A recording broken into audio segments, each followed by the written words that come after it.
in progress. Selamat pagi, siang, sore, atau malam, Bapak dan Ibu yang saya hormati, serta para penonton yang saya hargai. Sebelumnya perkenalkan, nama saya Jason Jahja dengan NIM 182222116 dari kelas K03. Pada kesempatan kali ini akan membahas jawaban UTS saya untuk mata kuliah Sistem Multimedia II 2240. Pada soal pertama, Andi membeli TV dengan layar OLED 4K. Jika TV tersebut menggunakan subsampling 420, berapa bitrate yang diperlukan supaya layar dapat menampilkan video dengan refresh rate 60 fps? Jadi pada soal ini yang ingin diketahui adalah bitrate-nya. Oke, kita langsung masuk ke jawabannya. Di sini kita jabarkan dulu apa yang diketahui dari soal. Andi itu menggunakan layar TV OLED 4K. Karena tidak diketahui diberikan di soal, saya mencari di Google dan didapatkan bahwa 4K ini umumnya memiliki 3840 kali 2160 pixel per frame. Sehingga jika ditotal itu hasilnya adalah 8.294.400 pixel per frame. Nah, untuk refresh rate itu udah diketahui di soal yaitu 60 fps atau frame per detik. Dan color subsampling 420 itu saya tulis 1Y tambah 0,25 CB tambah 0,25 CR. Sama dengan 1,5 bit per pixel. Kenapa? Itu saya jabarkan di bawahnya. Oke, jadi bisa dilihat di gambar bahwa color subsampling 420 itu pada 8 pixel terdapat 8Y. Sehingga 8 per 8 itu 1. Jadi untuk setiap pixel ya ada Y-nya gitu. Beda sama CB-CR. Untuk setiap 8 pixel cuma terdapat 2 CB dan 2 CR. Sehingga untuk CB perhitungannya 2 per 8 yaitu 0,25, begitu juga dengan CR 0,25. Nah, jadi kalau di total pada keseluruhan pixel itu di totalnya untuk yang color subsampling 420 adalah 1,5. Nah, oke. Di bawahnya saya menghitung bit per frame. Kenapa? Karena kita pindah dulu ke kanan. Kita tujuan utama dari nomor satu adalah ingin menghitung bitrate. Dan bitrate sendiri itu didapatkan dengan mengalihkan bit per frame dan refresh rate. Refresh rate sudah didapatkan dari soal. Sedangkan bit per frame harus kita hitung lagi. Nah, maka dari itu di kiri bawah saya menghitungnya dengan cara mengalihkan pixel per frame yaitu 8.294.400 dikalikan 1,5. Yang pada akhirnya saya dapatkan 99.532.800 bit per frame. Nah, sekarang kita kembali ke tujuan utama kita, yaitu menghitung bitrate. Kita kalikan 99 juta sekian dengan 60 fps yang dari soal. Sehingga didapatkan 5 miliar 971.968.000 bit per detik atau bisa kita singkat menjadi 5,97 Gbps. Oke, next. Nomor 2, buatlah data string yang berisi 5 karakter pertama nama depan Anda ditambah karakter STI, stay, ITB. Akan dikompresi menggunakan algoritma Huffman coding. Oke, mungkin kita langsung aja ke jawabannya. Oke, jadi di sini nama saya Jason. 5 5 karakter pertamanya adalah Jason. Sehingga eh, stringnya adalah Jason dash STI dash stay dash ITB. Oke, ketika ingin membuat Huffman tree, hal pertama yang dilakukan adalah membuat tabel frekuensi dari karakter, yaitu memetakan karakter dengan jumlah karakter tersebut yang ada pada string. Jadi misalnya J itu cuma ada satu dari keseluruhan string. Sehingga bisa dilihat bahwa J itu frekuensinya satu. Begitu juga dengan A, itu cuma ada satu, jadi A satu. Nah, di sini urutannya agak sedikit kelihatan acak karena saya mengurutkan dari yang paling besar frekuensinya. karena itu akan membantu di pembuatan Huffman tree yang akan dilihat selanjutnya.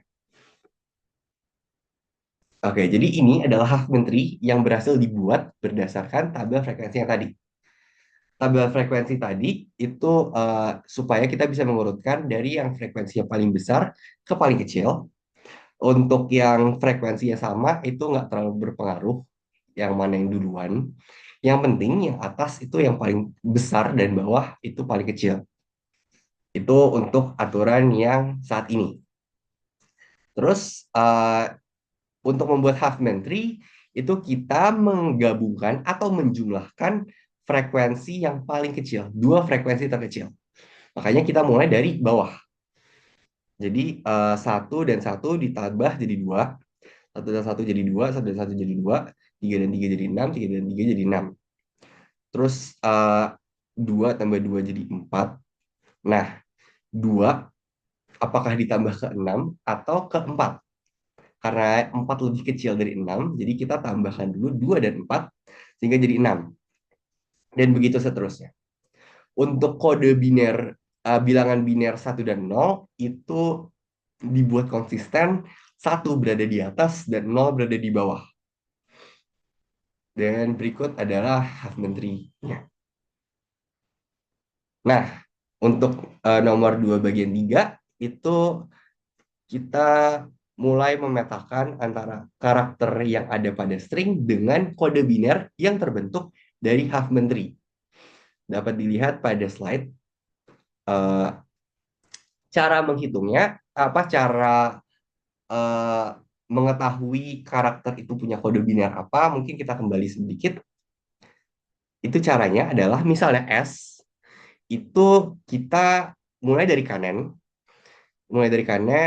dan kita cari jalan supaya kita bisa ke S.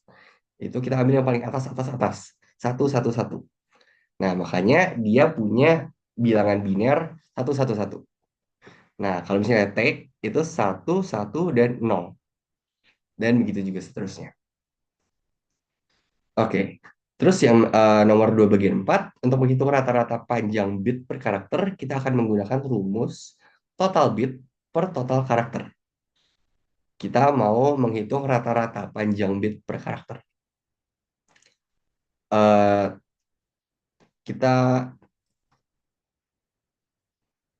dengan rumus untuk total bit itu setiap karakter setiap karakter yang ada di string itu frekuensi karakter ke i dalam kalimat dikalikan dengan panjang kode biner karakter ke i. Oke, jadi mungkin kita langsung ke kanan aja supaya lebih jelas. Total karakter itu ada 18 karakter. Oke, ada 18 karakter. JSON, STI, ST, ITB ditambah dengan yang dash dash dash. Terus total bitnya itu eh, ini kita lihat dari sini. Misalnya S itu ada 3 kan. Satu, satu, satu.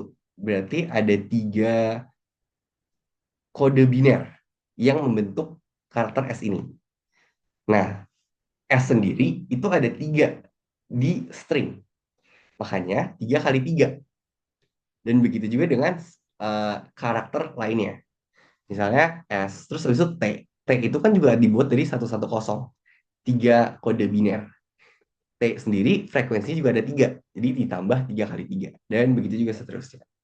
Didapatkan totalnya itu kode biner yang dihasilkan dari Huffman tree adalah 58. Sehingga kita bisa mengetahui rata-rata panjang bit per karakter itu 58 per 18 total bit per total karakter. Sehingga didapatkan 3,222 bit per karakter.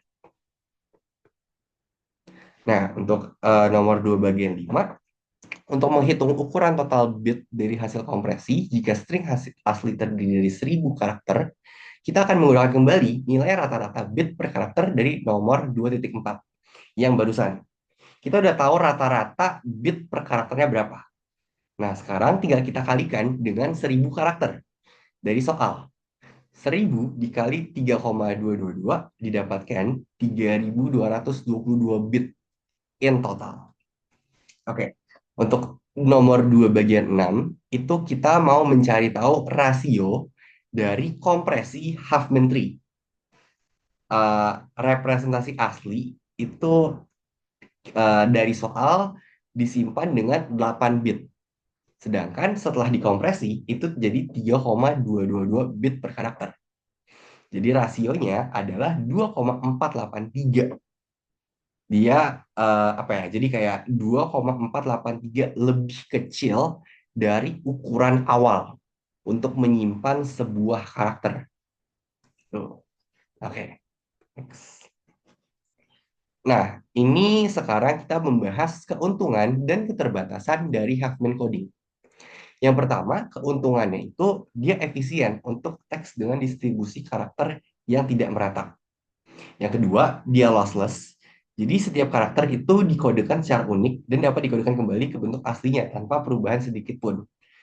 Nanti kita bisa ngelihat abis soal ini bakal kita ngelihat proses encoding dan decoding yang menunjukkan bahwa karakter yang di encode pakai Huffman tree dan juga di decode kembali itu hasilnya bakal sama, nggak ada yang hilang, nggak ada data yang rusak lah istilahnya gitu. Dan yang terakhir mudah diimplementasikan karena algoritmanya berbasis struktur data sederhana dan bisa dioptimalkan. Sedangkan untuk keterbatasannya tidak efisien jika frekuensi karakter hampir merata. Panjang kode antar karakter menjadi mirip, keuntungan kompresi menjadi kecil. Terus dia juga perlu menyimpan pohon Huffman jika ingin mendekode. Jadi tambahan overhead atau apa ya, kayak tambahan storage lah dalam file terkompresi. Yang terakhir itu kurang cocok untuk data multimedia modern karena sering melibatkan korelasi kompleks antara data. Lebih efektif ditangani berbasis transformasi atau prediksi seperti JPEG, MP3, dan lain-lain. Nah, di sini kita mulai membahas encoding hasil string. eh, jadi dari JSON STIST ITB ini, kita encode dengan kode biner yang kita dapatkan dari Huffman tree. Dan bisa dilihat di slide, itu jadi, karena J itu 011, jadi awalnya 011. Terus A itu 010, setelah 011 jadi 010 dan seterusnya. Nah, di sini kita juga bisa mengembalikan kode biner menjadi string awal. Langkahnya gimana? Baca bit per bit dari data terkompresi. Mulai membaca bit satu persatu dari stream data hasil kompresi. Terus navigasi pohon Huffman. Nah, ini yang tadi dibilang di keterbatasan. Kenapa? Karena kita harus menyimpan pohon Huffman untuk melakukan decoding yang pada akhirnya menambah storage dari filenya. Tapi ya caranya adalah gunakan bit yang dibaca untuk berjalan di pohon Huffman, bergerak dari akar pohon ke kiri, ke karakter. Oke, jadi apa ya? Ya kita telusuri satu-satu kode binarnya sesuai dengan hasil encoding. Misalnya 011 itu kita telusuri dari kanan sampai kiri supaya kita ketemu sama karakter kita. Karakter dari kode binar tersebut. Sampai ketemu daun. Terus keluarkan simbol, kembali ke akar, dan ngulang terus sampai kalimatnya terbentuk. Mungkin lebih jelasnya bisa dilihat di nomor 10. Nah, misalnya 011 itu kita bisa lihat dari kanan, dari kosong, terus habis itu kita ke satu, dan kita ke satu, ditemukan J, ya kan? Ini yang paling kiri itu tempat para karakter berada itu dinamakan leaf node. Nah, itu yang paling ujung itu dikeluarkan sehingga didapatkan J. Sama juga dengan 010. Kita telusuri 010 itu didapatkan A. Kita keluarkan, taruh sebelah J. Jadi JA dan seterusnya. Oke. Lanjut, soal terakhir itu tangga nada C mayor dengan do re mi fa sol la si do Hertz-nya. Terus abis itu ada juga alat yang memiliki dua mode sampling, A 800 Hz dan B 1000 Hz. Untuk setiap nada, tentukan apakah terjadi aliasing. Oke, jadi di sini kita mau belajar lebih dalam terkait konsep aliasing. Ini kita langsung ke jawaban. Aliasing terjadi ketika naik frekuensi tidak terpenuhi. Itu persamaan yang menyatakan bahwa frekuensi sampel atau mode sampling A dan B harus lebih atau sama dengan dua kali frekuensi yang diuji. Semua tangga nada C mayor. Persamaan matematis Nyquist frequency adalah seperti di slide. Itu Fs harus lebih atau sama dengan dua kali frekuensi awal. Fs itu frekuensi mode sampling dan F itu frekuensi tangga nada C mayor atau eh, frekuensi aslinya. Nah, di tabel kanan aku memvisualisasikan apakah mereka memenuhi atau enggak Nyquist frequency. Yang hijau itu tidak aliasing karena mereka memenuhi Nyquist frequency. Misalnya kita ambil nada do. Do itu dia frekuensi kali 2 itu 523,2. Itu masih lebih kecil dari mode A dan mode B. Sehingga memenuhi Nyquist frequency. Sedangkan untuk La misalnya, itu 880 itu udah lebih besar dari 800. Sehingga tidak memenuhi Nyquist frequency. Sehingga terjadi aliasing. Begitu juga seterusnya. Nah, di sini uh, untuk nomor 2 ini kita mau mengetahui apa ya, memvisualisasikan grafik gimana kalau terjadi aliasing. Oke, jadi kita tadi udah mengetahui bahwa untuk apa tangga nada la ya la di sini itu untuk mode A terjadi aliasing, sedangkan pada mode B tidak terjadi aliasing. Di sini bisa dilihat bahwa yang merah itu sampling A, yang 800 Hz itu terjadi aliasing. Gimana maksudnya?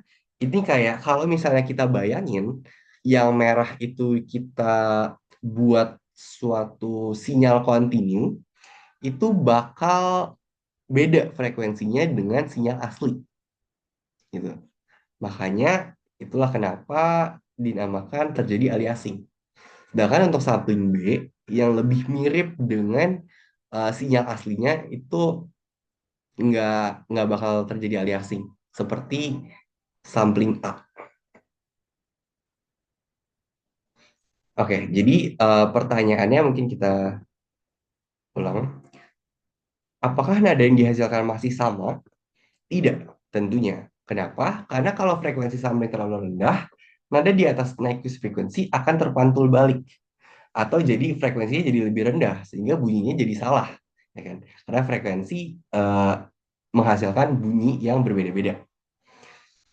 Kayak misalnya lah dengan frekuensi 440 Hz itu kalau misalnya kita balik lagi kita lihat di sampling A yang cuma 800 Hz dan terjadi aliasing itu frekuensi amplitude itu bakal kayak kayak lebih rendah lah dari yang sebenarnya. Maka dari itu hasilnya bakal berbeda untuk suaranya. Mungkin untuk lebih jelasnya suara akan dijelaskan di nomor 3 bagian 2C. Oke. Terus eh, yang B itu soalnya apa akibatnya untuk musisi pengguna? Oke. Jadi ya musisi akan mendengar nada yang salah gitu. Karena musisi kan perlu apa ya? Perlu mendengarkan musik dia sendiri gitu loh.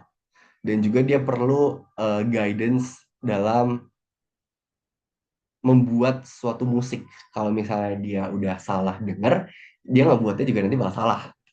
Terus bisa menyebabkan harmoni musik menjadi rusak gitu.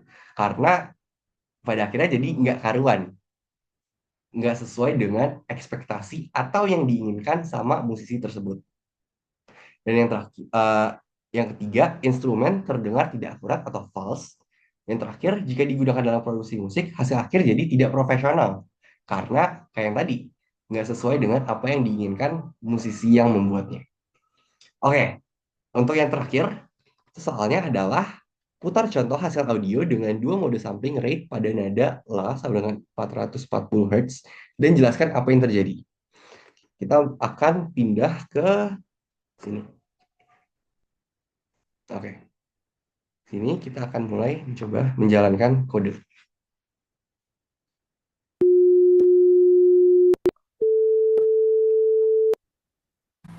Oke, bisa didengar bahwa dua nada berbeda dimainkan. Padahal itu adalah dua frekuensi yang sama, yaitu tangga nada La, di mana 440 Hz. Nah, kenapa suaranya bisa beda? Itu dikarenakan sampling yang digunakan berbeda untuk kedua suara tadi. Yang pertama, itu kita pakai sampling A, di mana uh, rate-nya itu 800 Hz. Nah, yang kedua, itu sampling B 1000 Hz. Nah, jadi apa ya, bisa dilihat di sini bahwa sampling A yang 800 Hz itu kan terjadi aliasing. Makanya kalau tadi didengar suara itu jadi lebih rendah frekuensinya yang awal. Sedangkan yang kedua itu suaranya jadi lebih tinggi sesuai dengan tangga nada La. Dan ya itulah aliasing yang di showcase dari Python, kode Python ini. Oke, eh, sekian dari saya. Semoga setiap jawaban yang saya jelaskan bisa saya jelaskan dengan baik dan bisa menambah pemahaman semua yang mendengar. Terima kasih.